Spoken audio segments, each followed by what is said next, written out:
और यहाँ पे हम लोग डिस्कस करने वाले हैं सेक्सुअल रिप्रोडक्शन। यहाँ पे 2-3 टर्म्स हैं, इसको हम समझेंगे। ये हमारा टॉपिक है sexual reproduction in flowering plant chapter first, और इसी को देखते हुए चलेंगे। इसमें आप आगे स्लाइड जाओगे तो हम पहले इसमें इंट्रोडक्शन की बात करेंगे।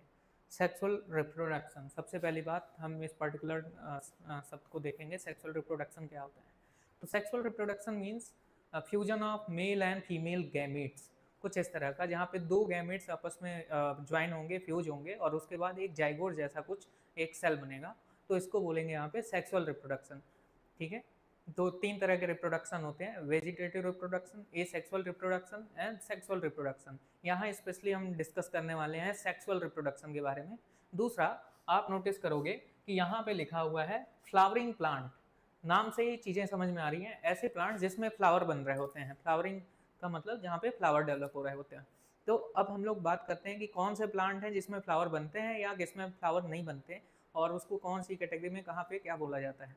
तो इसके लिए कुछ चीज़ों को हम लोग रिकॉल करेंगे। पिछले प्रीवियस ईयर में यानी 11th में आपने प्लांट किंगडम पढ़ा होगा, तो वहाँ से कुछ चीज़ें मैं रिलेट कराते हुए यहाँ पे चलूँगा।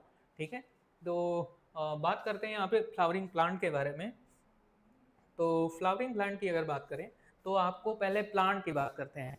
प्लांट, आपने 11th में प्लांट किंगडम पढ़ा है, प्लांट किंगडम चैप्टर का नाम है। तो प्लांट किंगडम, और प्लांट किंगडम के अंदर आपने बहुत सारी अलग अलग कैटेगरी पढ़ी है। कौन कौन सी? सबसे पहले एल्गी,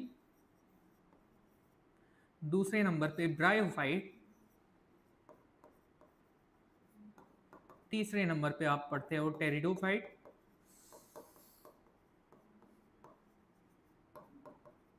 अगले नेक्स्ट पे आप देखोगे जिम्नोस्पर्म, और लास्ट आपका है क्या? एंजियोस्पर्म।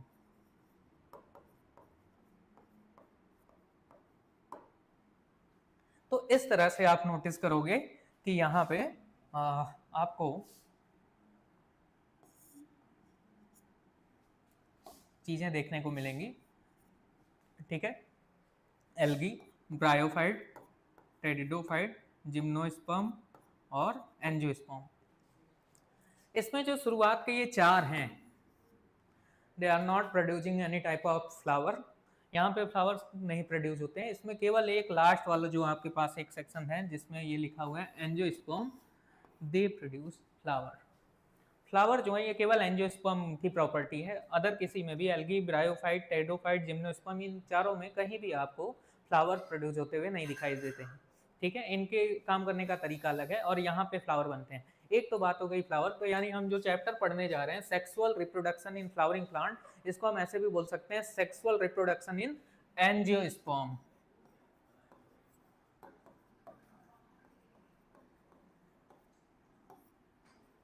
ठीक है, एंजियोस्पर्म्स के अंदर हम सेक्सुअल रिप्रोडक्शन देखेंगे। मोस्टली 80% जो आज के डेट में आप फ्लावर अपने आसपास देखते हो, अपने आसपास जो प्लांट्स देखते हो जिसमें फ्लावरिंग आमतौर पे होती ही है, वो सारे के सारे एंजियोस्पर्म के अंदर आते हैं। ठीक है, बाकी 20% में ये सारे आते हैं।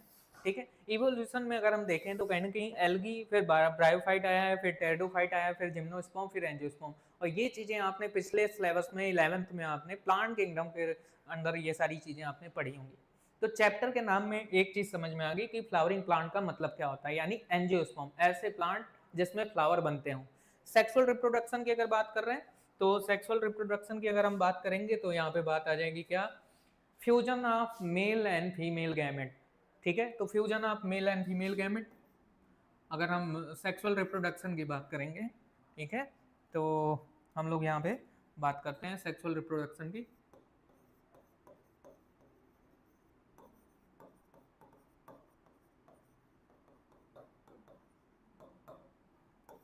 सेक्सुअल रिप्रोडक्शन, सेक्सुअल रिप्रोडक्शन की अगर बात कर रहे हैं तो इसमें बात आ रही है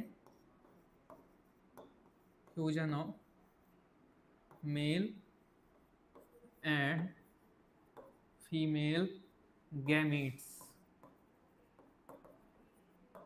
ठीक है, सेक्सुअल रिप्रोडक्शन एनिमल में भी देखने को मिलता है, सेक्सुअल रिप्रोडक्शन आपको प्लांट्स में भी देखने को मिलेगा। रिप्रोडक्शन की बात करें तो रिप्रोडक्शन की 3 वेराइटी होती है, मेन रूप से 2 फॉर्म में पहले डिवाइड करते हैं, एसेक्सुअल एंड सेक्सुअल। सेक्सुअल में मेल होंगे और फीमेल होंगे, और ए सेक्सुअल में ओनली वन ऑर्गेनिज्म होगा। इसमें दो ऑर्गेनिज्म आएंगे, एक से मेल गैमेट बनेगा, एक से फीमेल गैमेट बनेंगे, और दोनों आपस में फ्यूज हो जाएंगे, ज्वाइन कर जाएंगे, और दोनों के न्यूक्लियस मिलने के बाद एक नई तरह की सेल बनेगी। ठीक है, कुछ ऐसा देखने को मिलता है सेक्सुअल रिप्रोडक्शन में। और ये सेक्सुअल रिप्रोडक्शन में डायरेक्ट एक ही सेल यानी सॉरी एक ही ऑर्गेनिज्म से डायरेक्ट दूसरा ऑर्गेनिज्म डेवलप होता है, इसको बोलते हैं एसेक्सुअल रिप्रोडक्शन। इसकी भी दो वैरायटी हो सकती है, जिसमें एक होता है वेजिटेटिव, एक है एसेक्सुअल। ठीक है, जिसमें एक डायरेक्ट किसी पार्ट से एक नई फॉर्मेशन हो जाए, और एक में कोई स्पोर जैसा स्ट्रक्चर बने और वो जर्मिनेट करके एक नया बॉडी बना ले। ठीक है, तो फिलहाल हमारा टॉपिक, हम फिर से अपने ही टॉपिक पे आते हैं। हमारे टॉपिक के हिसाब से जो चैप्टर है उस हिसाब से हम यहाँ पे फ्लावरिंग प्लांट के बारे में बात कर रहे हैं।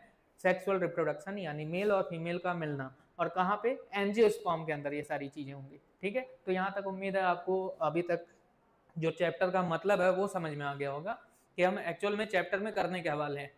आपको इसके बारे में थोड़ा सा और डिटेल में बताना चाहूँ तो जैसे आपने देखा होगा 11th में बायोलॉजी के सिलेबस में दो चैप्टर हैं, molecular morphology of flowering plant, anatomy of flowering plant, और फिर आप 12th में आते हो तो पहला चैप्टर आपको मिलता है sexual reproduction in flowering plant.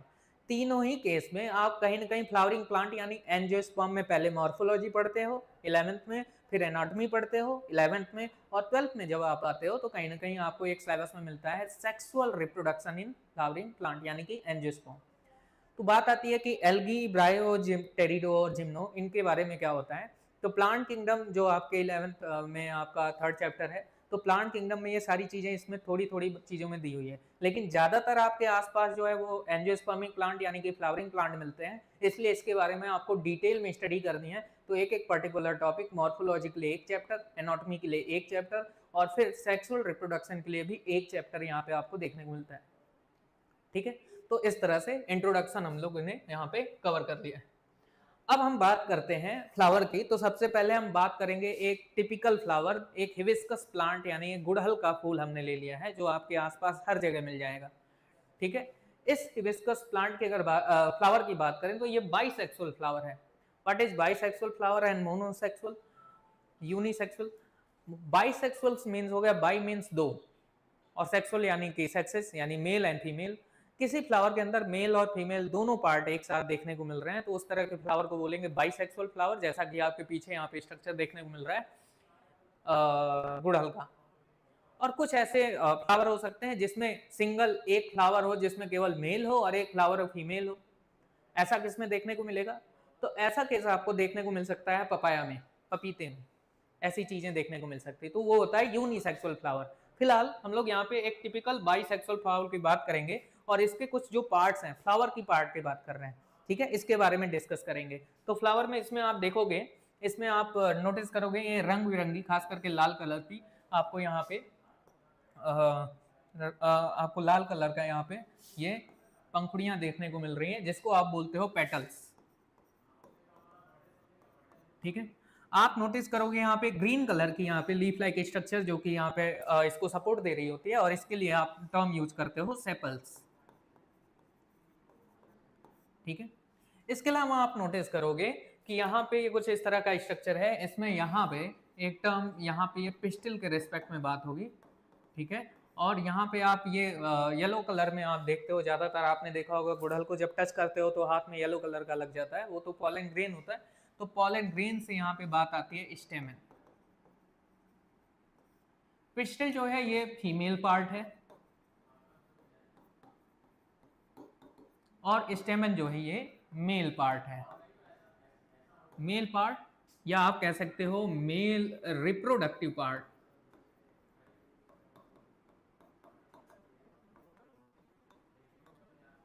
ठीक है, तो इस तरह से आपने देखा कि male reproductive part and female reproductive part दोनों यहाँ पे देखने को मिल रहे हैं। साथ में आपने नोटिस किया कि यहाँ पे कुछ एसेसरी ओल्स के फॉर्म में यहाँ पे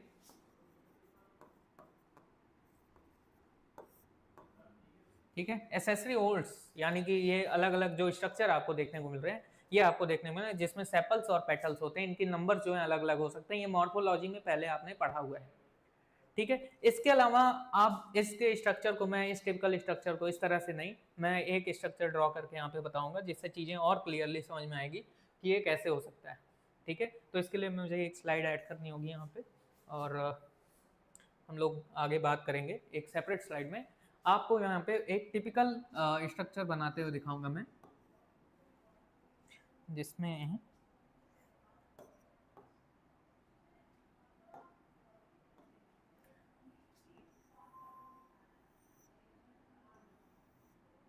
ये आपको देखने को मिलेगा, और दूसरा आपको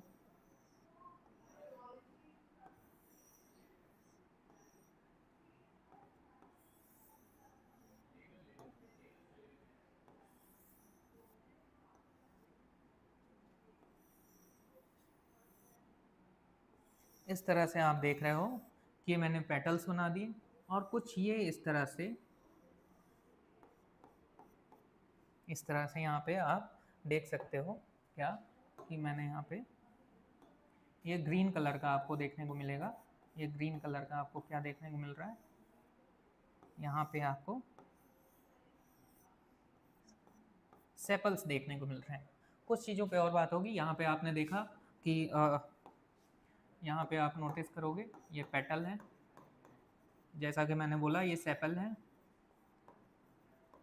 यहाँ पे आप नोटिस करोगे ये पूरा यहाँ से यहाँ तक का स्ट्रक्चर, इसको बोलते हैं स्टेमन। स्टेमन, और स्टेमन में ये जो ऊपर वाला पोर्शन है इसको बोलते हो anther. Now this stand like structure called filament. Centre में आपको देखने को मिलता है यहाँ से यहाँ तक का इस स्ट्रक्चर को आप बोलते हो यहाँ पे पिस्टल। और पिस्टल में 3 पार्ट होते हैं। सबसे ऊपर स्टिग्मा, दूसरे केस में आप ये कनेक्टिंग देखते हो इसमें जिसको बोलते हो स्टाइल, और लास्ट में आप ये बल्जिंग पार्ट देखने को मिलता है जिसको बोलते हैं ओवरी। तो इस तरह से आप नोटिस करते हो एक फ्लावर के अंदर मेल फीमेल पार्ट, इसके 3 सब पार्ट हैं, स्टिग्मा, स्टाइल एंड ओवरी। दूसरा आपके पास मिलता है ये मेल पार्ट, इसमें आप देखते हो जिसको नाम दिया आपने स्टेमन, और स्टेमन के 2 पार्ट्स हैं एंथर एंड फिलामेंट। ये 2 रिप्रोडक्टिव वॉल्स होते हैं, यानी कि रिप्रोडक्शन में हेल्पफुल होते हैं। दूसरा आपने यहाँ पे एसेसरी के फॉर्म में देखा पेटल्स। अब बात आएगी कि सर ठीक है ये मेल हो गया ये फीमेल हो गया, दोनों के काम समझ में आ गए, कहीं ना कहीं ये गैमेट बनाएंगे। तो मामला ये है कि ये पेटल्स और सेपल्स का क्या काम है, ये पंखुड़ियाँ, रंग बिरंगी पंखुड़ियाँ क्या काम करेंगी। तो they attract insect for pollination. Pollination कराना है, यानी कि पॉलन ग्रेन को एक जगह से दूसरी जगह पहुंचाना है या फर्टिलाइजेशन कराना है, तो ये पेटल्स जो हैं ये फ्लावर में जब रंग बिरंगी होगी तो दूर से देख के कोई भी इंसेक्ट जो है इंटरेक्ट होगा, इसके पास आएगा। जैसे जहाँ जरूरत उस हिसाब से उनका कलर होता है, नेचर ने कुछ ऐसा बनाया हुआ है।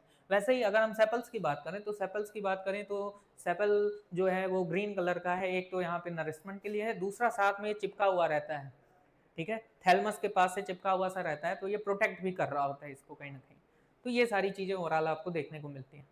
अब एक मेन पॉइंट है कि फ्लावर का एक्चुअल काम क्या है। आमतौर पे हम लोग एस्थेटिक वैल्यू के लिए इसको ले रहे हैं कि हाँ बहुत अच्छी महक सुगंध आ रही है और किसी तरह से हम लोग यूज कर सकते हैं, लेकिन मेन इसका काम क्या है।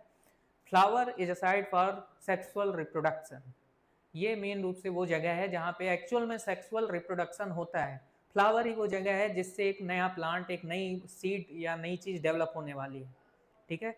तो मेन चीज ये फ्लावर के बारे में है। तो फ्लावर केवल एस्थेटिक वैल्यू के लिए, सुगंध के लिए या इस चीज के लिए ही नहीं, मेन रूप से एक नए प्रोजनी बनाने के लिए, एक नई जनरेशन के लिए भी रिस्पॉन्सिबल होता है। कौन? फ्लावर, ठीक है। यहाँ तक आपको एक बात यहाँ पे समझ में आ गई होगी। अब हम लोग फिर से अपने टॉपिक पे आते हैं और हम मूव करते हैं अपने नेक्स्ट पॉइंट पे, और हमारा अगला पॉइंट है structure of स्टेमन।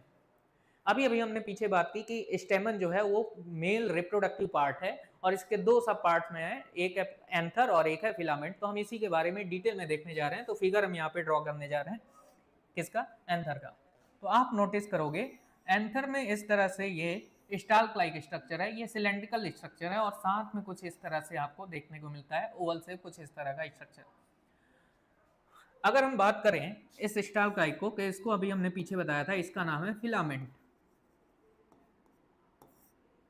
And this structure known as anther. ठीक है, और एंथर में एक डिवीजन, एक इस तरह से सेप्टा होती है, एक डिवीजन होता है जिसकी वजह से ये दो लोब में विस्तार होते हैं, ये लोब है। ठीक है, दो अलग अलग लोब में, दो अलग अलग कंपार्टमेंट में ये डिवाइड हो गया एक तरह से, ऐसे आप बोल सकते हो। ठीक है, तो इस तरह से एक एंथर का स्ट्रक्चर आपको देखने को मिलता है। एंथर हो गया और फिलामेंट हो गया, और इस पूरे स्ट्रक्चर का जो नाम है वो है स्टेमेन। ठीक है, स्टेमेन आपको यहाँ पे बोलते हैं। ठीक है, तो इस तरह से आपने इसको को देखा। अब हम लोग फर्दर यहाँ पे कुछ और बातें, इसमें कुछ और प्रॉपर्टीज की देख लेते हैं। जैसे फिलामेंट की अगर बात करें तो फिलामेंट जो है ये सिलेंड्रिकल है, सिलेंड्रिकल स्ट्रक्चर है। दूसरी चीज, इसकी लेंथ वेरी कर सकती है। लेंथ वेरी करने का मतलब अलग अलग फ्लावर के अंदर इसका जो साइज है वो वेरी कर सकता है, किसी में छोटा किसी में बड़ा, ऐसा कुछ भी हो सकता है। तो लेंथ इसकी वेरी कर सकती है, सिलेंड्रिकल स्ट्रक्चर होता है ये। ठीक है, सिलेंड्रिकल है, इलोंगेटेड है, ये चीजें आपको देखने को मिलेगी। बात करते हैं एंथर की। तो एंथर में अभी अभी हमने बोला यहाँ पे दो लोब हैं, तो दो लोब के लिए एक टर्म यूज होता है बाई लोब्ड स्ट्रक्चर। ठीक है, तो anther is a by lobed structure. ठीक है, तो यहां तक तो ये बात समझ में आ गई। अब हम फर्दर आगे मूव करेंगे और एंथर के बारे में डिटेल में समझने की कोशिश करेंगे कि एंथर में एक्चुअल में इसके अंदर है क्या, क्योंकि सारा कुछ इसके अंदर होना है। ठीक है, इसमें एक चीज और बोल सकते हैं, ये थैलमस से अटैच होने वाला पॉइंट है, इसको बोलेंगे प्रॉक्सिमल एंड। प्रॉक्सिमल एंड, इसको आप बोल सकते हो डिस्टल एंड। ठीक है, तो ये सारी चीजें आपने स्ट्रक्चर वाइज यहाँ पे लेबलिंग देख ली है कि कैसे क्या होता है। अब जरा हम आगे मूव करते हैं और फर्दर हम बात करेंगे यहाँ पे इस पर्टिकुलर स्ट्रक्चर की, जिसका नाम है एंथर। ठीक है, तो हम आगे मूव करेंगे एंथर पे, और आगे हम एंथर पे मूव करेंगे उसके पहले मुझे एक नई स्लाइड ऐड करनी होगी। ठीक है, एंथर के बारे में अगर हम बात कर रहे हैं तो अब मैं एंथर का एक फिगर बनाने जा रहा हूँ, जो कि कहीं ना कहीं आपको इस तरह का एनसीईआरटी में एक फिगर देखने को मिलेगा। ये एंथर का एक फिगर है जिसमें ऊपर जो आप नोटिस करते हो, ठीक है, ऊपर जो आप यहाँ पे देखते हो ये आपका यंग एंथर का है।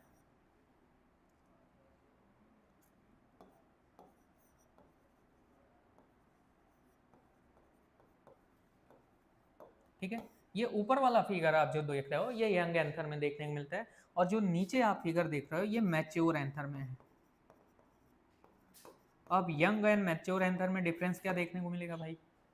यंग एंथर में पॉलन ग्रेन नहीं बने होंगे, और जो मैच्योर एंथर है उसमें पॉलन ग्रेन डेवलप हो चुका है।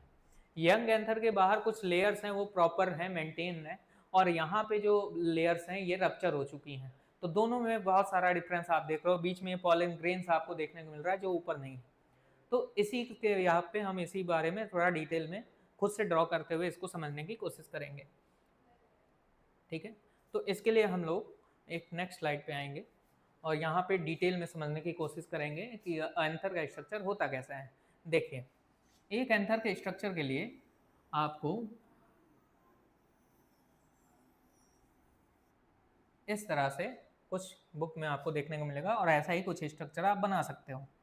दूसरा, आप यहाँ पे कुछ और लेयर बनाओगे, और ये कुछ इस तरह से आपको सेकेंडरी स्ट्रक्चर लेयर आपको देखने को मिलेगा। तीसरा, आप इसमें कुछ और ऐड कर सकते हो, और वो ऐड करोगे आप यहाँ पे।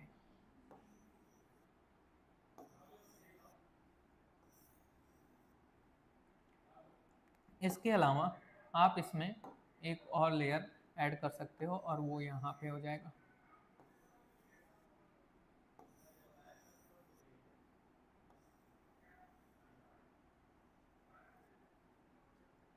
इस तरह से आप यहाँ पे देखने को आपको मिलता है। सॉरी,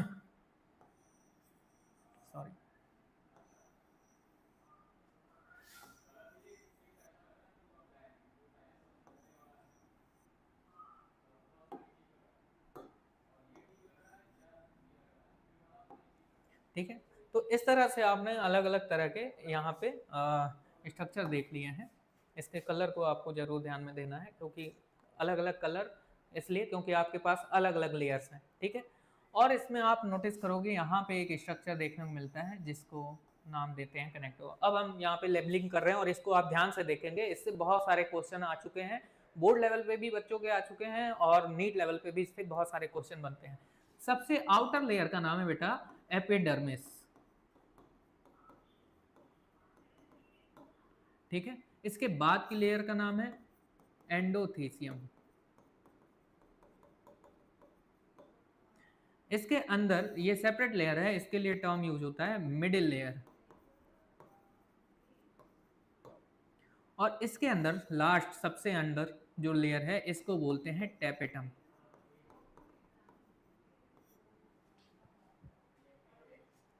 आपको यहाँ पे इस तरह से 4 लेयर्स देखने को मिलेंगी, ठीक है। एक चीज आप और नोटिस करोगे कि यहाँ पे ग्रूव बना हुआ है।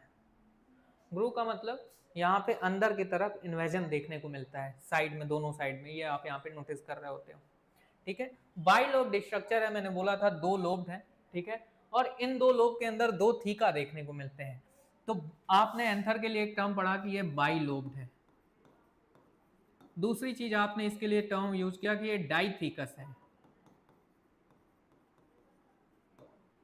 तीसरी चीज, ये जो स्ट्रक्चर है ये पॉलीगोनल स्ट्रक्चर है, ठीक है।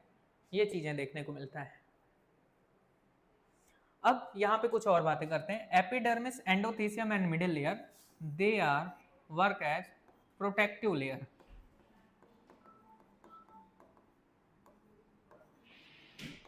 And also help in dehiscence,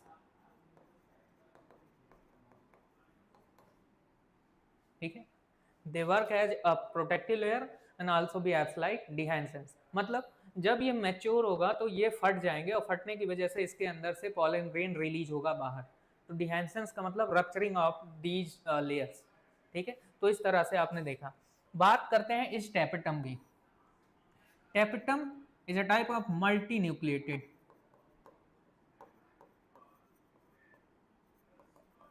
कई बार इसे बाई न्यूक्लिएटेड भी बोलते हैं, बाई न्यूक्लिएटेड और मल्टी न्यूक्लिएटेड लेयर, और हेल्प इन नरिशमेंट, ठीक है, फॉर डेवलपिंग एम्ब्रियो।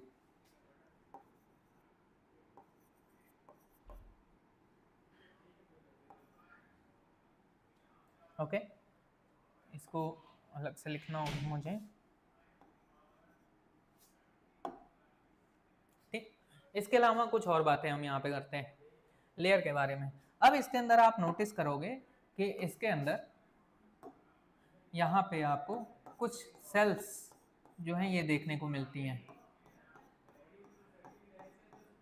और इस सेल के लिए जो नाम है यहाँ पे, मैं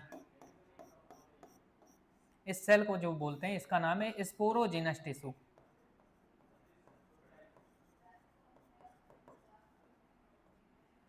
और these sporogenous tissue are responsible for formation of microspore। इसी स्पोरोजिनस टिश्यू से, जो इसके अंदर है, इसी से बनेगा माइक्रोस्पोर, और that microspore further converted into pollen grain, ठीक है। यहाँ पे ये चीज आपको देखने को मिलती है। स्पोरोजिनस टिश्यू जो कि यहाँ पे है, इसके अंदर ये स्पोरोजिनस टिश्यू से माइक्रोस्पोर बनेंगे और वही माइक्रोस्पोर फर्दर डेवलप हो जाएगा पॉलन ग्रेन में, और ये सारी चीजें हम लोग आगे अभी समझने वाले हैं, ठीक है। इसको हम बोल सकते हैं कनेक्टिव, ठीक है। ये कनेक्टिव देखने को मिलता है। अब हम लोग आगे मूव करते हैं। अच्छा, एक चीज और, आप देख रहे हो कि यहाँ पे 4 लोकेशन है और चारों जगह पे यहाँ पे स्पोरोजिनस टिश्यू यहाँ पे देखने को मिल रहा है, ठीक है। और ये स्पोरोजिनस टिश्यू जिस चैम्बर में देखने को मिलते हैं उसको बोलते हैं क्या, स्पोरेंजिया।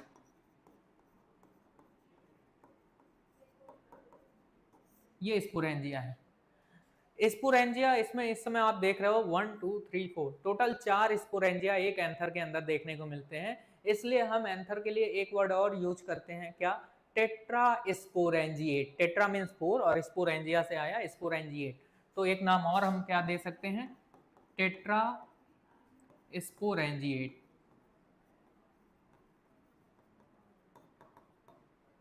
ठीक है, तो इस तरह से आपने ओवरऑल ये स्ट्रक्चर समझ लिया होगा कि एक टिपिकल एंथर में क्या क्या चीजें देखने को मिलती हैं। हम लोग फिर से एक बार डिस्कस कर लेते हैं। सबसे आउटर लेयर एपिडर्मिस, उसके बाद एंडोथीसियम, उसके बाद middle layer. These 3 layers are responsible for protection and dehiscence. ठीक है, प्रोटेक्शन करेंगी और डिहाइंसेंस यानी रप्चर होने में हेल्प करेंगी। दूसरी बात हम बात करते हैं सबसे इनर लेयर की, जिसको बोलते हैं टेपेटम। ये सबसे इनर लेयर है, इस पे भी क्वेश्चन आता है। ठीक है, और ये बाई या मल्टी न्यूक्लिएटेड होती हैं, नरिशमेंट के लिए रिस्पॉन्सिबल होती हैं। ठीक है, ये चीज आपको देखने को मिलती है। उसके अलावा आप नोटिस करोगे कि ये जो अलग अलग सारे चैम्बर बन रहे हैं, इसको हम बोलते हैं स्पोरेंजिया, और यहाँ से टर्म आया टेट्रा स्पोरेंजिएट, क्योंकि यहाँ पे 4 स्पोरेंजिया आपको देखने को मिल रहे हैं। उसके अलावा कुछ बातें और, ये एंथर बाइलोब्ड होता है। शुरुआत में हमने पिछले फिगर में ही देखा कि 2 लोब में डिवाइडेड थे, और each lobe have 2 theca, that's why called dithecous. उसके अलावा पॉलीगोनल स्ट्रक्चर बोलते हैं। सबके अंदर, सारे स्पोरेंजिया के अंदर कुछ टिश्यूज होते हैं जिसका नाम है स्पोरोजिनस टिश्यू, और these sporogenous tissue responsible for the formation of microspore. Microspore इसी स्पोरोजिनस टिश्यू के थ्रू बनेंगे, और वो सारी चीजें हम लोग अगले स्टेप में माइक्रोस्पोरोजेनेसिस के अंदर ये सारी चीजें स्टडी करेंगे। यहाँ पे थोड़ा सा काम के लिए आपको बता दें, ये जो स्पोरोजिनस टिश्यू है ये 2n यानी डिप्लॉयड है। अब डिप्लॉयड हैप्लॉयड क्या होती है, माइटोटिक डिवीजन, मियोटिक डिवीजन क्या होती है, ये सारी चीजें आपने पहले पढ़ रखी है, ये पहले से बढ़ा दिया गया आपको, माइटोटिक डिवीजन और मियोटिक डिवीजन, क्योंकि ये सारी चीजें अभी यहाँ पे अप्लाई होने वाली हैं। ठीक है, अब हम अपने नेक्स्ट टॉपिक पे आगे बढ़ते हैं। तो इस तरह से ये स्ट्रक्चर आपको समझ में आ गया होगा। ये सारी चीजें यहाँ भी बनी हुई हैं, आप नोटिस करोगे कि यहाँ पे क्या क्या चीजें हैं। तो आप देखोगे ये टैपेटम, ये आपको देखने को मिलेगा कि ये टैपेटम है। ठीक है,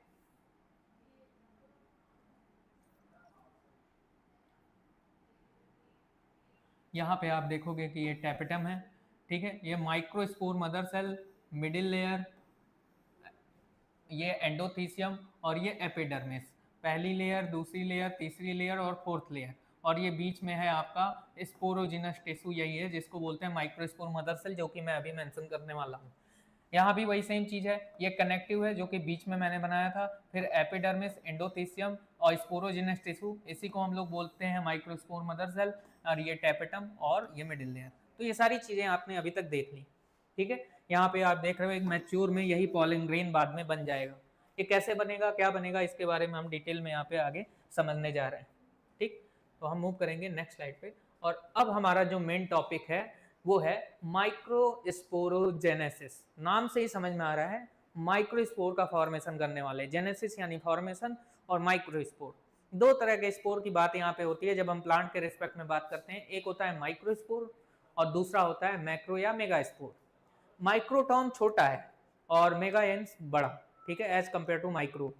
तो अगर हम यहाँ पे स्टडी करें तो हमें देखने को मिलता है जो जो मेल स्पोर है या जो मेल गैमीट बनने वाला है वो एज कंपेयर टू फीमेल छोटा होता है। ठीक है, इसलिए यहाँ पे टर्म यूज करते हैं माइक्रोस्पोर। इसको आप ऐसे भी समझ सकते हो, लेडीज फर्स्ट वाला कॉन्सेप्ट लेके चल सकते हो कि यहाँ पे फीमेल वाले को हम मैक्रो बताएंगे, लेकिन ये होता भी है, जो फीमेल गैमीट्स हैं वो बड़े होंगे एज कंपेयर टू मेल। लेकिन अगर आपको ऐसे नहीं याद हो रहा और भूल जा रहे हो कि मेल ज़्यादा बड़ा है या फीमेल, तो ऐसे समझ लो हमारे बोलते हैं लेडीज फर्स्ट। ठीक है, उनको ज़्यादा प्रियोरिटी देनी होती है। तो उसी तरह से हम लोग यहाँ पे आज वैसे भी, ठीक है, आगे चलते हैं। माइक्रोस्पोरोजेनेसिस में हमने जो लाइन लिखी है क्या, the process of formation of microspore from a pollen mother cell through meiotic या मियोसिस इज कॉल्ड माइक्रोस्पोरोजेनेसिस। ठीक है, अब इसे हम डिटेल में समझते हैं। इस सेंटेंस का मतलब क्या है। आपको मैंने पीछे बताया था कि स्पोरेंजिया के अंदर आपको कुछ टिश्यूज देखने को मिलते हैं। ठीक है, स्पोरेंजिया के अंदर आपको कुछ टिश्यूज देखने को मिलते हैं और उस पर हम बात करेंगे। ठीक है, तो आप यहाँ पे नोटिस करते हो कि स्पोरेंजिया के अंदर आपने इस तरह से स्पोरोजिनस टिश्यू बनाया था।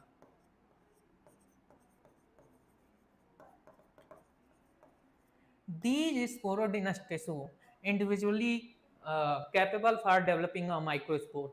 इसके अंदर जितने भी सेल्स बने होंगे, जितने भी इसके अंदर सेल्स हैं जो कि स्पोरोजिनस सेल्स हम बोल सकते हैं, these cells are capable for producing microspore. सारे सेल से माइक्रोस्पोर बन सकता है, सारे सेल से, एक सेल से नहीं, सारे सेल से। सारे सेल से क्या बनेगा बेटा? माइक्रोस्पोर बनेगा। ठीक है, अभी मैंने पीछे आपको बताया था कि they are diploid structure.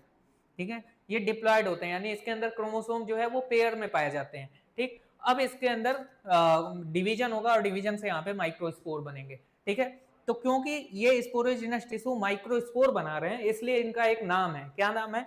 Microspore mother cell इनको बोल सकते हैं। माइक्रोस्पोर मदर सेल नाम क्यों आया भाई? क्योंकि माइक्रोस्पोर फॉर्मेशन हो रहा है इसी सेल के थ्रू। तो जिस सेल से माइक्रोस्पोर बनेगा उस सेल को बोलेंगे माइक्रोस्पोर मदर सेल, और यही तो है जिससे हमें माइक्रोस्पोर बनाना है। तो इसलिए इसको शॉर्ट में हम बोल सकते हैं क्या? MMC, microspore mother cell. Now एक नाम और हम दे सकते हैं, क्या? ये माइक्रोस्पोर फर्दर कन्वर्ट हो जाता है पॉलन ग्रेन में। दैट्स वाई हम एक और नाम देने की कोशिश करेंगे, वो क्या है? Pollen mother cell.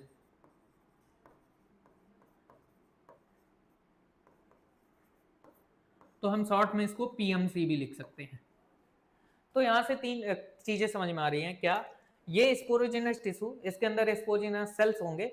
Sporogenous cell को हम MMC भी बोल सकते हैं, और इसी स्पोरोजिनस सेल को हम PMC बोल सकते हैं, माइक्रोस्पोर मदर सेल बोल सकते हैं, पॉलन मदर सेल बोल सकते हैं। ये तीनों चीजें एक ही को यहाँ डिस्क्राइब कर रही है स्पोरोजिनस टिश्यू या स्पोरोजिनस सेल के लिए। ठीक है, यहाँ पे कोई कंफ्यूजन नहीं होना चाहिए। और ये सारी चीजें कहाँ पे हैं? स्पोरेंजिया के अंदर। कितने थे? 4 स्पोरेंजिया थे। नाम क्या बोला? Tetra sporangiate. ये चीजें हमने पीछे अभी फिगर में देखी थी। अब हम लोग मेन रूप से माइक्रोस्पोरोजेनेसिस में आगे मूव कर रहे हैं। ठीक है, और हम यहाँ पे बात करेंगे एक नेक्स्ट स्लाइड के थ्रू हम यहाँ पे बात करने जा रहे हैं माइक्रोस्पोरोजेनेसिस की। तो सपोज दैट कि हमने स्पोरोजिनस टिश्यू में से किसी एक सेल को निकाल लिया है। मैं यहाँ पे दिखा दे रहा हूँ, आपको याद होगा। यहाँ पे मैंने कहा कि ये स्पोरोजिनस टिश्यू है, और ऑब्वियस सी बात है अगर टिश्यू है तो बहुत सारे सेल से मिलके बना होगा। इसमें से मैंने कहा कि मैंने एक यहाँ पे टिश्यू को बाहर ले लिया, ये है, इसी को हम नाम दे देंगे MMC या वी कैन से PMC। अब यहाँ पे डिवीजन स्टार्ट होगा, और पहला डिवीजन जो है वो मियोटिक डिवीजन होगा। मियोटिक डिवीजन होगा, इसको हम रिडक्शनल डिवीजन भी बोलते हैं। नाम से ही पता चल रहा है रिडक्शनल डिवीजन है, यानी कि कुछ कम होने वाला है। क्या कम होने वाली है? प्लॉइडी। पीछे हमने बोला कि PMC या MMC जो है वो डिप्लॉयड होते हैं, यानी इसके अंदर क्रोमोसोम जो है वो डबल होते हैं, पेयर में होते हैं। यहाँ पे मामला क्या होगा? जब सेल बनेंगे तो मियोटिक डिवीजन आपने पढ़ा होगा, 11th में पढ़ाया गया है। क्या पिछले सिलेबस में आपने पढ़ा है? मियोटिक डिवीजन में एक सेल से 4 सेल बनते हैं, 2 स्टेप में कंप्लीट होती है, meiotic first and meiotic second. और प्लॉइडी जो है वो हाफ हो जाती है। अगर ये 2n है तो अगला जो बनेगा सारे के सारे वो n बनेंगे। तो यहाँ पे आप नोटिस करोगे कि इस तरह से 4 सेल्स यहाँ पे देखने को मिलते हैं, और चारों सेल की प्लॉइडी जो है वो n होती है। अब जरा देखना, ये जो 4 सेल्स एक साथ बने, ये शुरुआत में एक साथ अटैच्ड होते हैं, साथ में रहते हैं, और इसलिए इनका एक नाम होता है क्या? Microspore tetrad. Microspore tetrad. एक बात यह समझ में आ गई। दूसरी चीज, यही माइक्रोस्पोर टेट्राड कुछ समय बाद फर्दर अलग अलग हो जाएंगे। अभी ये साथ में है लेकिन फिर अलग हो जाएंगे, और ये अलग अलग हो गए, और ये सब इंडिविजुअल क्या है? एक माइक्रोस्पोर है। ठीक है, और these microspores are haploid in nature. ये N यानी हैप्लॉइड केस में, यानी इसके अंदर जो क्रोमोसोम है वो हैप्लॉइड अवस्था में देखने को मिल रहा है। जैसे इसमें क्रोमोसोम डिप्लॉयड था, यानी 2-2 क्रोमोसोम का पेयर था, एक जैसे एक डिजाइन के 2-2 क्रोमोसोम थे, यहाँ पे एक डिजाइन का एक ही क्रोमोसोम है, ऐसा कुछ मामला है। ठीक है, तो ये हैप्लॉइड, आपको यहाँ पे इसकी प्लॉइडी में लिख लो हैप्लॉइड, और इसमें आप लिख सकते हैं डिप्लॉयड। ठीक है, और ये पूरा प्रोसेस आपका कहलाता है माइक्रोस्पोरोजेनेसिस। इसकी डिफिनीशन पीछे क्या लिखी थी? Formation of microspore through MMC या PMC, माइक्रोस्पोर मदर सेल और pollen mother cell by meiotic division या मियोसिस, ठीक है, मियोटिक डिवीजन या मियोसिस, ठीक है, reductional division called microsporogenesis, microspore formation, ठीक है। तो यहां तक चीजें आपने समझ ली होगी। अब इस तरह से हमने माइक्रोस्पोर तो बना लिया है, लेकिन हमारा गोल है पॉलन ग्रेन बनाना, क्योंकि पॉलन ग्रेन के अंदर जो है वो मेल गैमेट उसके अंदर होता है, पॉलन ग्रेन मेल गैमेट नहीं है, उसके अंदर होता है मेल गैमेट, ठीक है। तो फिलहाल हम अब आगे मूव करते हैं, क्योंकि हमारा एम जो है वो है पॉलन ग्रेन बनाना, तो हम आगे चलते हैं, ठीक। तो आगे मूव करते हुए हम यहाँ पे नोटिस करेंगे पॉलन ग्रेन और मेल गैमेटोफाइट, दो चीजें होती हैं, एक होता है मेल गैमेट, एक होता है मेल गैमेटोफाइट। दोनों में डिफरेंस क्या है? मेल गैमेट जो है वो मेल गैमेटोफाइट के अंदर पाया जाएगा। सपोज दैट कि अगर हम बात करते हैं एक स्ट्रक्चर की, सपोज दैट ये है पॉलन ग्रेन, तो इसके अंदर पाया जाएगा मेल गैमेट। तो अगर अंदर वाले को मेल गैमेट बोल रहे हो तो बाहर जो मेन स्ट्रक्चर है उसका नाम तो कुछ और होना चाहिए। तो इसी पॉलन ग्रेन के लिए एक दूसरा नाम क्या होगा? Male gametophyte. ऐसे ही फीमेल गैमेटोफाइट के अंदर होती है फीमेल गैमेट, ठीक है। तो इस तरह की चीजें होती हैं। फिलहाल हम लोग अभी अपने टॉपिक पे यानी मेल गैमेटोफाइट के बारे में बात करेंगे, यानी पॉलन ग्रेन के बारे में बात करेंगे, ये बनेगा कैसे, ठीक है। तो हम लोगों ने माइक्रोस्पोर यहाँ पे बना लिया था, माइक्रोस्पोर यहाँ पे फॉर्मेशन हो गई थी, और हम यहाँ पे आगे चलते हैं और हम माइक्रोस्पोर से बनाने जा रहे हैं पॉलन ग्रेन। माइक्रोस्पोर आपने बना लिया है, जो कि यहाँ पे आपका हैप्लॉइड स्ट्रक्चर है, एन है। इसके अंदर डिवीजन होगा, कौन सा डिवीजन? पीछे हम लोगों ने मियोटिक डिवीजन कराया था, यहाँ पे हम लोग कराएंगे माइटोटिक डिवीजन, इक्वेशनल डिवीजन। तो यहाँ हम लोग माइटोटिक डिवीजन कराते हैं।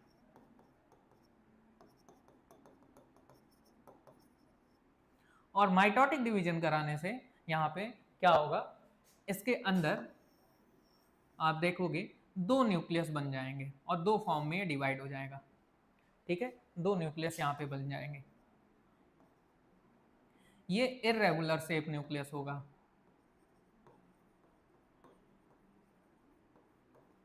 इर्रेगुलर शेप न्यूक्लियस होगा, और ये रेगुलर होगा। आपको यहाँ पे जो दो चीजें देखने को मिल रही है, ये केवल एक मियोटिक डिवीजन आपने कराया है, और ये एक तरह का फ्री न्यूक्लियर डिवीजन है। फ्री न्यूक्लियर क्या होता है मैं बता रहा हूँ। डिवीजन एक नॉर्मल डिवीजन होती है, एक फ्री न्यूक्लियर होती है। अगर कोई सेल है और उस एक सेल से दो अलग अलग सेपरेट सेल बन जाएं तो ये एक नॉर्मल कंडीशन है। एक दूसरी कंडीशन की एक सेल है और इससे डिवीजन हुआ, सेल तो एक ही बना सपोज दैट, लेकिन इसके अंदर का न्यूक्लियस दो है और इसके अंदर न्यूक्लियस अलग अलग सेपरेट हो गए थे। तो अगर ऐसा केस है, एक सेल से दो सेपरेट सेल बन गए, तो ये नॉर्मल केस होगा। लेकिन अगर फ्री न्यूक्लियर की बात कर रहे हैं, यानी कि न्यूक्लियस जो है वो ऑटो डिवाइड हो गया लेकिन साइटोप्लाज्म डिवाइड नहीं हुए हैं, ऐसा कुछ देखने को मिल रहा है, ठीक है। तो यहाँ पे फ्री न्यूक्लियर डिवीजन कहीं ना कहीं देखने को मिल रहा है। वही सेल है, सेल के अंदर दो न्यूक्लियस यहाँ पे आ चुके हैं, दो सेल्स एक ही सेल के अंदर देखने को मिल रही है, कुछ ऐसा स्ट्रक्चर। अब इसमें जो ऊपर वाला है, जो बड़ा वाला है, इसको बोलते हैं वेजिटेटिव सेल, और जो दूसरा छोटा वाला है इसको बोलते हैं जनरेटिव सेल। नाम से ही पता है, ऐसा सेल जो कहीं ना कहीं मेल गैमेट या एक नई जनरेशन के लिए रिस्पॉन्सिबल होगा, इसलिए नाम आ गया जनरेटिव सेल। वेजिटेटिव सेल नाम से ही समझ में आ रहा है कि वेजिटेबल, यानी कि कहीं ना कहीं ये नरिशमेंट प्रोवाइड करने के लिए रिस्पॉन्सिबल है। नाम में ही सारी चीजें छुपी हैं, इसलिए नाम को बहुत ध्यान से समझना है, ठीक है। अब यहाँ पे कुछ बातें हम लोग और देखेंगे। क्या देखेंगे? Vegetative cells and generative cells के बारे में कुछ बात करेंगे। और बात यह है कि जो जनरेटिव सेल है, they are spindle shape. Spindle shape का मतलब क्या होता है? कुछ इस तरह से, कुछ इस तरह का स्ट्रक्चर, ठीक है। तो स्पिंडल शेप लाइक स्ट्रक्चर यहाँ पे देखने को मिलता है, ये कुछ ऐसा स्ट्रक्चर देखने को मिलता है, ठीक है। स्पिंडल शेप जैसा स्ट्रक्चर देखने को मिलता है।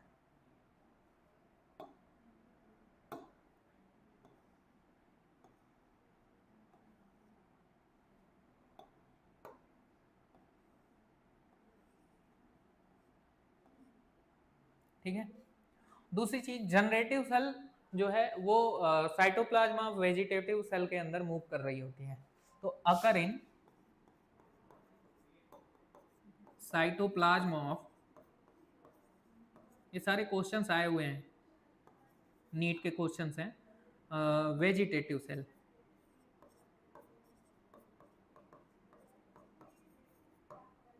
तो इस तरह से आप देख रहे हो कि स्पिंडल शेप का ये जो जनरेटिव सेल है ये वेजिटेटिव सेल के साइटोप्लाज्म के अंदर जो है वो पाया जा रहा है, ठीक है। और दूसरी चीज आपको इरेगुलर शेप न्यूक्लियस देखने को मिलता है कहाँ पे, वेजिटेटिव सेल के अंदर। तो इस तरह के कुछ बेसिक डिफरेंस है जो यहाँ पे आपको देखने को मिलता है। जनरेटिव सेल की बात करें तो generative cell responsible for formation of male gamete. Male gamete जो है ये बनता है किसकी वजह से, जनरेटिव सेल की वजह से, फॉर्मेशन ऑफ मेल गैमेट्स, ठीक है। फॉर्मेशन ऑफ मेल गैमेट किससे हो रहा है, आपका जनरेटिव सेल से। और वेजिटेटिव सेल क्या कर रहा है भाई, ये न्यूट्रिशन प्रोवाइड कर रहा है, न्यूट्रिशन, नरिशमेंट, ये सारी चीजें यहाँ पे प्रोवाइड करा रहे हैं। दूसरी चीज ये किस चीज के लिए रिस्पॉन्सिबल है, फॉर्मेशन ऑफ पॉलन ट्यूब। क्या है पॉलन ट्यूब, इसके बारे में भी बात करेंगे। तो पॉलन ट्यूब बनाने के लिए भी कहीं ना कहीं ये रिस्पॉन्सिबल है। अभी आगे लास्ट में मैं इस चीज को बताऊंगा कि पॉलन ट्यूब क्या चीज है, ठीक है। तो फिलहाल इस तरह से हमने देखा कि एक माइक्रोस्पोर जो है, माइक्रोस्पोर सेल एक माइटोटिक डिवीजन करके यहाँ पे दो फॉर्म में टूट रहे हैं, डिवाइड हो रहे हैं। और ये आज के डेट में ये जो बना इसको हमने बोला पॉलन ग्रेन।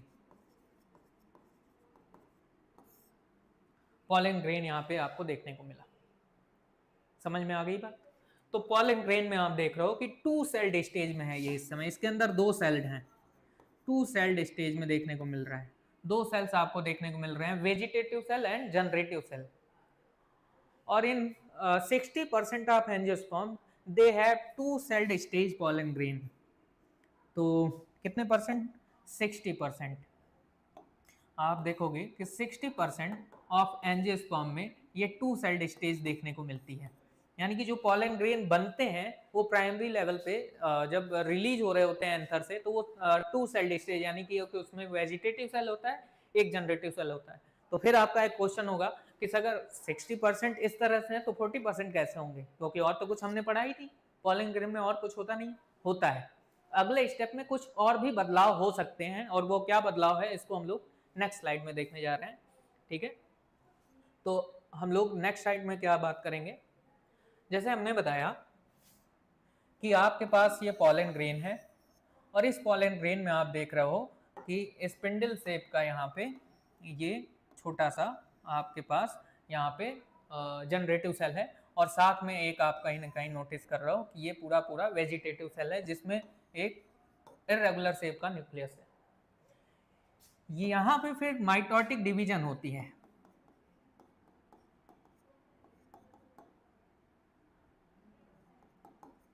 और माइटोटिक डिवीजन में आप नोटिस करोगे यहाँ पे क्या, ये जो सेल है, ये जो पॉलन ग्रेन है, इसके अंदर जो ये स्पिंडल फाइबर है ये दो सेल में यहाँ पे डिवाइड हो जाते हैं, और ये वेजिटेटिव सेल रहता है ये।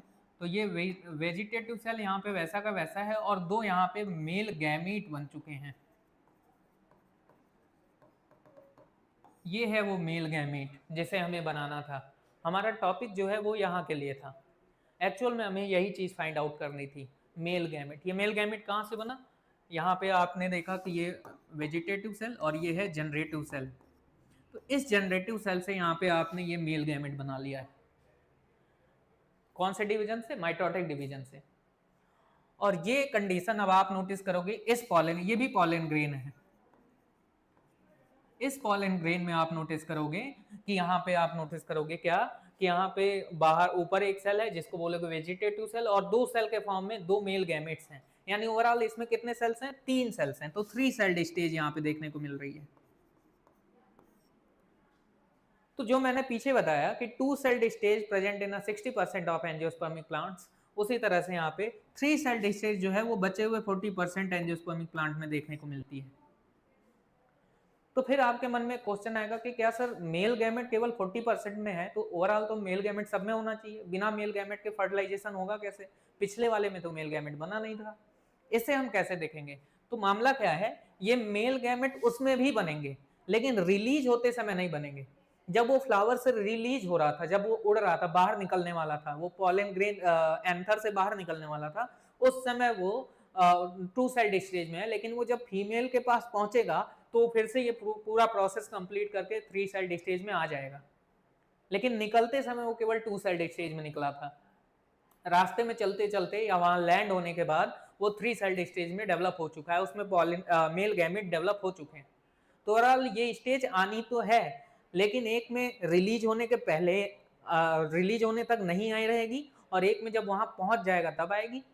सॉरी, एक ही बात हो गई क्या कि रिलीज होने के समय यहाँ पे 2 सेल्ड स्टेज में है या रिलीज होने के समय 3 सेल्ड स्टेज में है, दो बातें हैं। लेकिन अल्टीमेटली काम तो दोनों में होना है, दोनों में मेल गैमेट बनने ही बनने हैं। एक में पहले से बन गया है और एक में नहीं बना है तो बाद में बन जाएगा, लेकिन बनेगा दोनों में।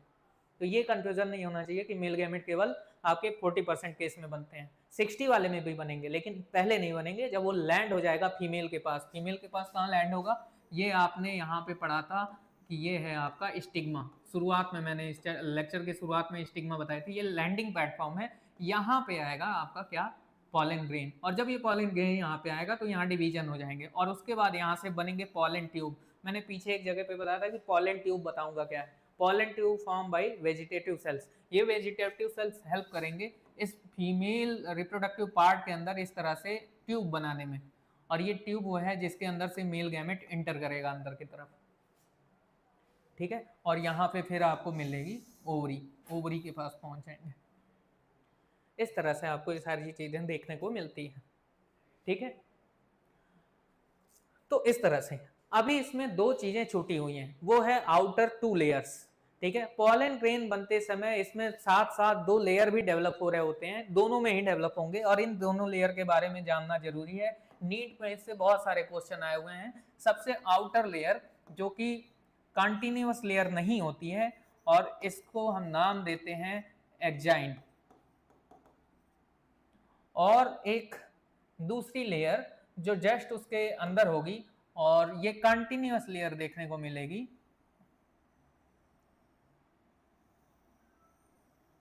और इसको बोलोगे आप इंटाइन। दोनों के बीच में डिफरेंस भी जानना जरूरी है, इसके क्या इंपॉर्टेंस है इसको भी जानना जरूरी है, इसलिए इसको भी हम लोग यहाँ पे समझते हुए चलेंगे। तो एक तो हो गया आपका इंटाइन, सबसे अंदर वाला, और उसके बाद आउटर लेयर जो कि थोड़ी सी इस तरह से लेयर है, इसको बोलेंगे एक्जाइन। एक्जाइन लेयर आप देख रहे हो डिसकंटिन्यूअस है, बीच बीच में ब्रेक है, और इसको बोलते हैं जर्म पोर, ठीक है, ठीक है, या पॉलन अपर्चर बोल सकते हो इसको। तो इस तरह से आपने यहाँ पे ये सारी चीजें भी समझ ली हैं। हम लोग फिर से अपने स्लाइड पर वापस आते हैं और आगे अपने टॉपिक में आगे मूव करते हैं। इस तरह से पॉलन ग्रेन समझ में आ गया और मेल गैमेटोफाइट समझ में आ गई। इसके बाद जब हम आगे मूव करेंगे, difference between exine and intine की बात होगी। यहाँ पे एक्जाइन और इंटाइन के बीच में डिफरेंस के बारे में कैसे समझते हैं कि ये किस तरह से काम करेंगे, जरा हम देखते हैं। एक तरफ हम लोग लिख लेते हैं एक्जाइन, और एक तरफ हम बात करेंगे एंटाइन की। एक स्ट्रक्चर भी हम यहाँ पे ड्रॉ कर देते हैं,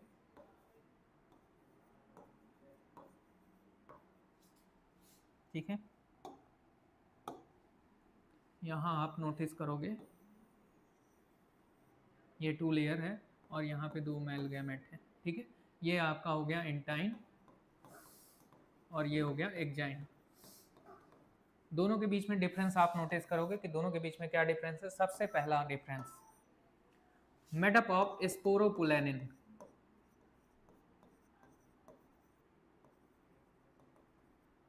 स्पोरोपुलेनिन एक सब्सटेंस है और यहाँ पे ये बने होते हैं सेलुलोज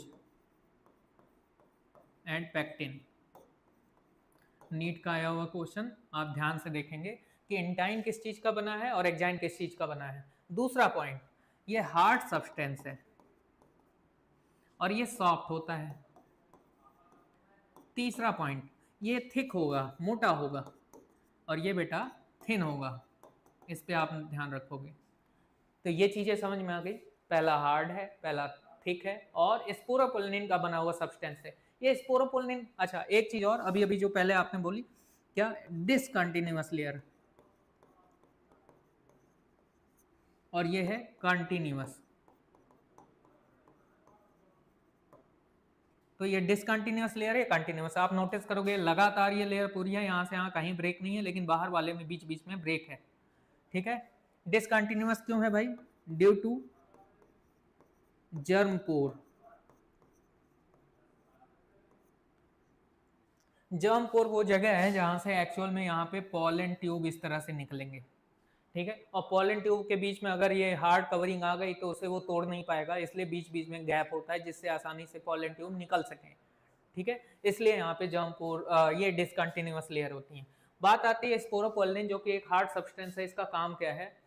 तो they protect from adverse condition like high alkali condition. किस तरह से आपको प्रोटेक्ट करते हैं, हमको नहीं बात करेंगे यहाँ पे पॉलन ग्रेन को। पॉलन ग्रेन को कैसे प्रोटेक्ट करेंगे? Protect from high temperature, acidic condition, alkaline condition, moisture. बहुत ज़्यादा नमी होगी तब वो खराब हो सकता है, बहुत ज़्यादा गर्मी होगी तब वो खराब हो सकता है, एसिडिक कंडीशन तब भी दिक्कत हो सकती है, बहुत ज़्यादा एल्कलाइन कंडीशन है तो भी दिक्कत हो सकती है। इस सारी चीज़ों से बचाने के लिए पॉलन ग्रेन के सबसे आउटर में एक लेयर होती है, वो है स्पोरोपोलिन की लेयर, जिससे बन रहा है एग्जाइन लेयर। ठीक है, ये स्पोरोपोलिन जो सब्सटेंस है ये इस तरह के एडवर्स कंडीशन से इसको बचाता है। ठीक है, तो बात आएगी कि सर ये एंटाइन लेयर क्या करेगी? इंटाइन लेयर जो है ये कहीं ना कहीं इसको नरिशमेंट प्रोवाइड करा रही है। किसको?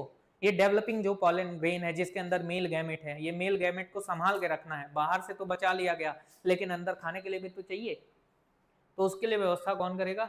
ये इंटाइन, और साथ में वेजिटेटिव सेल। क्योंकि हमारे काम का ये दो हैं, ये जो दो मेल गैमेट्स हैं, इन्हीं को आगे पहुंचाना है कहाँ पे? फीमेल गैमेट्स के पास, जहां से फर्टिलाइजेशन होगा और एक नया प्लांट डेवलप कराया जाएगा। तो इस तरह से आपने इस चैप्टर के अंदर देखा। अभी इस टॉपिक के अंदर आपने क्या क्या चीजें नोटिस की, इसको हम लोग लाइन से देखते हुए आगे बढ़ेंगे।